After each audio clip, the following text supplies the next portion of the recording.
नमस्कार शेतकरी बंधूंनो, आज रोजी आपण आपले भोणे येथील शेतकरी श्री विजूदादा पाटील यांच्या शेतावर आलेलो आहोत आणि त्यांनी आपला मोहदयाच्या मकाची लागवड केलेली आहे।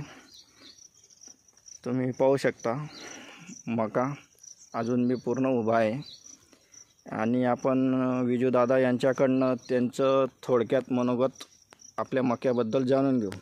नमस्कार दादा। नमस्कार दादा। तो आपलं नाव सांगा पूर्ण। माझे नाव विजय रामदास पाटील बोणे। बर, आपण ही जी व्हरायटी लावली ही कोणती लावलेली आहे? मोहदया 102। मोहदयाची 102 ही व्हरायटी लावलेली आहे। हो। कशी वाटते तुम्हाला व्हरायटी?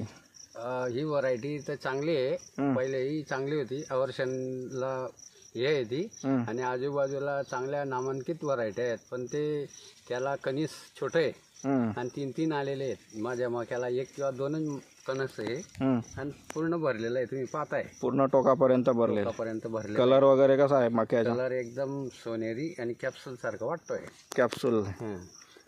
तुम्ही शेतकऱ्यांना काय सांगू इच्छिता की लागवड करायला पाहिजे का नाही करायला पाहिजे? या व्हरायटी लागवड करायला पाहिजे।